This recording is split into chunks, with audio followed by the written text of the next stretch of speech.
South Olive Tennis Center, Mr. Rivero. Did I pronounce that right? You did. Good morning, Mayor. Good morning, Commissioners. Morning. My name is Lorenzo Rivero. I am the Special Project Manager for the Engineering Service Department. Today I'm going to be presenting to you the South Olive Tennis Center construction project. This project originated from the community input and is part of the public work bond fundings. The project is located on 345 Suma Street West, within the south side of the Olive Park. The existing South Olive Park is home to a large multipurpose field, racquetball courts, tennis center courts. Also, we do have 2 playgrounds, a wet play area, pavilions, the restaurants, and the storage facilities. And we also have the tennis center and the community center and the gymnasium on the gymnasium.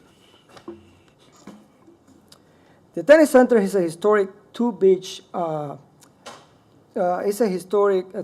beach house that was donated and relocated to the site many years ago. It has suffered damage from recent hurricanes as well as structural damages. The existing structure has reached its life and is useless life and is in need of replacement. As you can see on this picture, there is extensive structural damages on the main tennis center building. On the next photo, you can see this center does not meet ADA accessibility and there is out of compliance. On our next picture is our tennis center restaurant and locker room facility. This locker room facility is old and is also not fully ADA compliance. A new restaurant and locker room facility will replace the existing one and will be fully ADA. The construction of the new tennis center. Sorry, I went one back.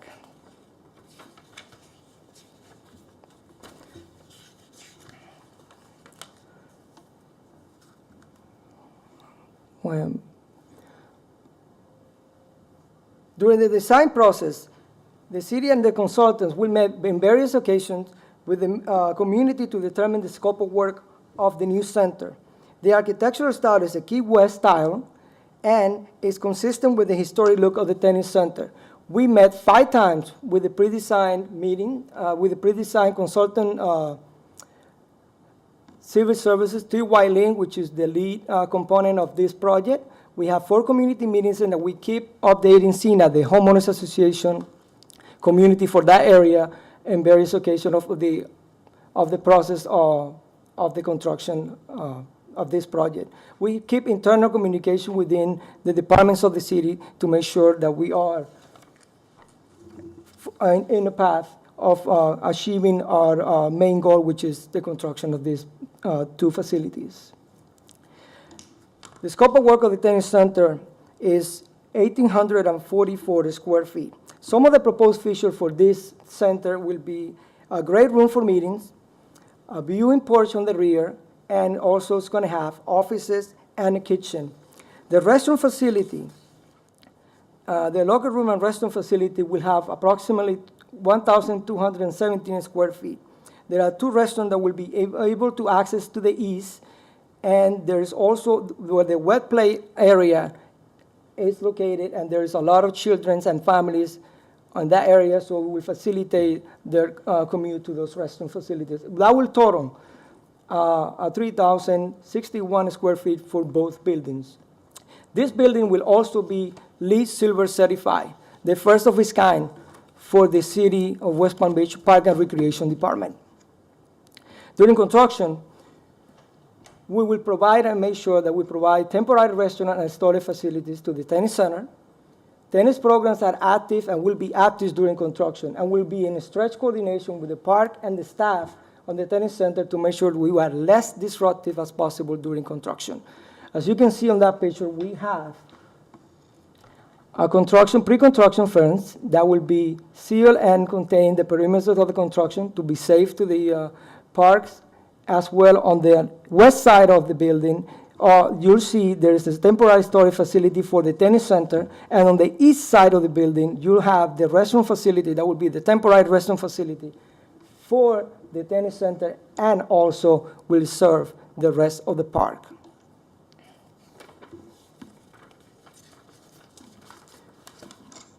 With that, the estimated budget for this project will be $1.5 million. The funding source will come from Public Works and federal CDBG funds. So that part of the funding will come from the Housing and Community Development Department in partnership with us. Our schedule is as follows. We will plan to complete the demolition on the summer of 2019. Also, we are trying to begin our project on the summer of 2019 and be on completion day will be at the end of 2019. Remember, this is all tentative, pending on approval, permits, and weather and other unforeseen conditions. As we all know, that happens. Our next step is to take this project on May 22nd for Face of the City for final approval.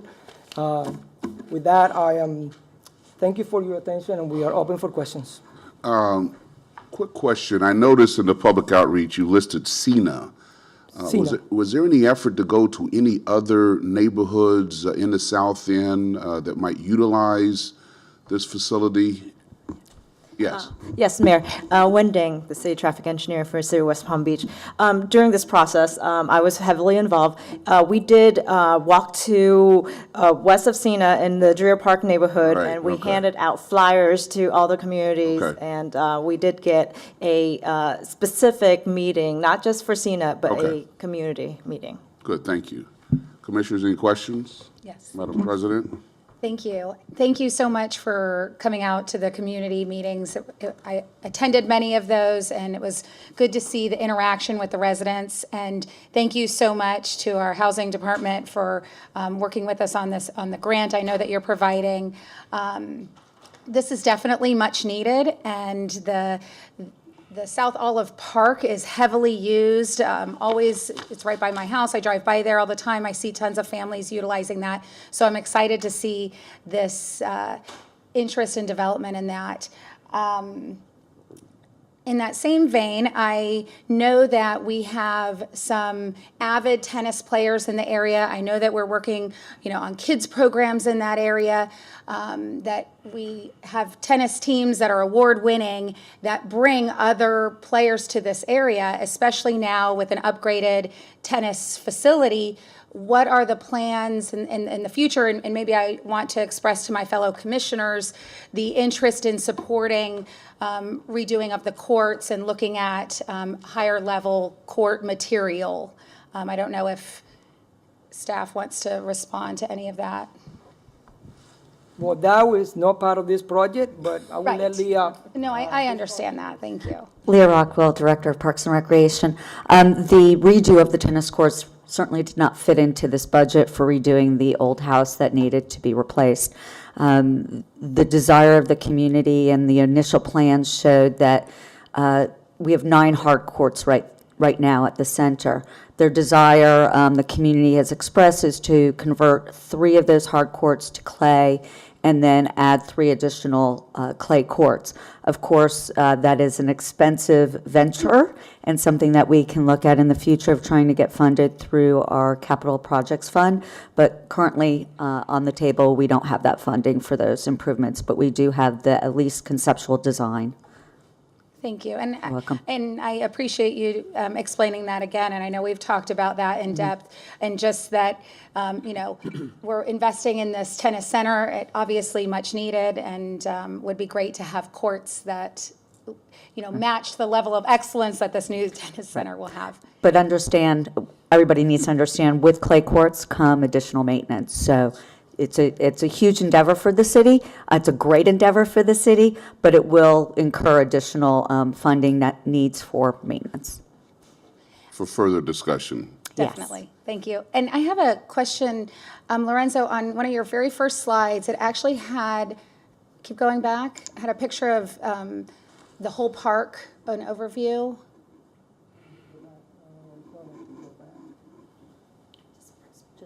Press back, press back, back. Or not. Is it froze? How many city staff members does it take to? Too many. PowerPoint is tricky. First slide, This Go one, keep back. going back, keep going, keep going.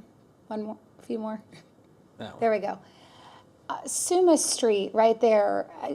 And again, Lorenzo, thank you, because this question isn't about the facility itself. Okay. But along Suma Street, if we're looking at this area and we're investing in the facilities here, I think we should also just be aware of other opportunities for safety improvements. But do you see those speed bumps? You can hardly see them because they were colored at some point and now they are, they're not. And I see a lot of people flying by there, so. Yeah, I feel like I should have stayed up here. Yes, Suma Street is on our overall bicycle master plan, and we are making plans to address some primary throughput in this area, but this is a focal point for us. So we'll be coming back to the City Commission with a plan to reimagine what Suma Street could be as it's a grand entrance to the park. Excellent, thank you, very exciting. Any other questions? Yes, Commissioner Baduzzi. Thank you for the presentation. I have had the opportunity to do a tour of the facility with one of our former commissioners, and I agree that there are definitely some upgrades that need to be made. One of the questions I had was with regard to the building itself, the existing building. How old is that building? It was built in 1923. So the building does meet and requires, we have already talked to the Frederick Midner, the Historic Preservation Board.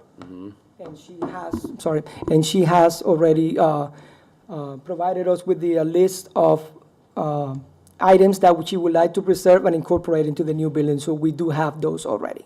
That was going to be my follow-up question as to the any historical significance to this building. It sounds like it was moved from another site to this site? Yes, that's correct. Well, at some point, they felt like there was probably some historical significance to this building if they bothered moving it from one site to another, correct? I'm assuming it is to the Historic Preservation Board, yes. Okay. There is a plaque and there's a few items that, there are there. It does not have a historical designation, though, even though it was floated down the intercoastal and somehow landed in South Olive Park. But the historic preservation, our team up in planning said that it doesn't have that designation. But what she has asked us to do is some of the elements, the design elements, to try and bring that into the design of the current building so that we kind of preserve some of that history behind it. So, just in follow-up, Mayor, Sure. there's really nothing we can actually utilize the building itself for, that it's too far beyond its useful life? And there's the ADA issues with it. I don't know. I mean, to get to the second floor of that building, I'm the only one that probably can get up there. We used to have a tennis pro that was over 6 feet tall, skinny guy, tall. He would literally crouch down to try and get up to the second story. It's really an interesting old building. Yeah, I've been in it, and it definitely needs. Did you get to the second floor? No, I did not.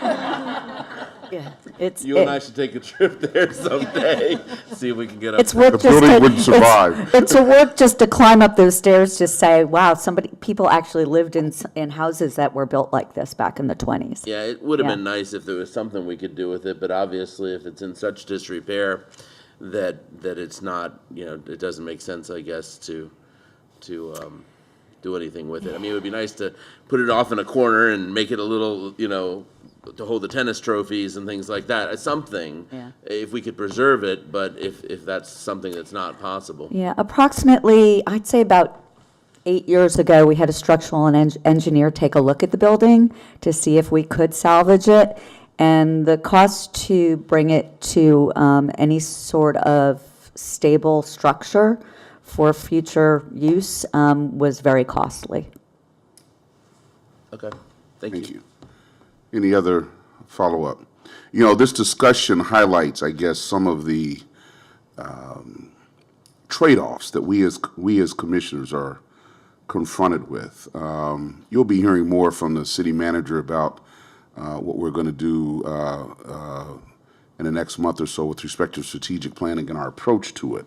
But, you know, certainly a fine tennis court on the south end. You know, we do hard court, clay, maintenance costs, and if you talk to folks at the north end of the city, you know, they just want street space. I mean, you know, so you have these balancing competing concerns, commissioners, that we have, and there's only a limited amount of resources available. So as we undertake the strategic planning / budgeting process, these are some of the hard discussions we're going to have in the future. So I'm just preparing you, because it's going to be interesting, and you're going to get emails, phone calls from constituents who are lobbying for their priorities. So stay tuned. Stay tuned. Thank you very much for the presentation.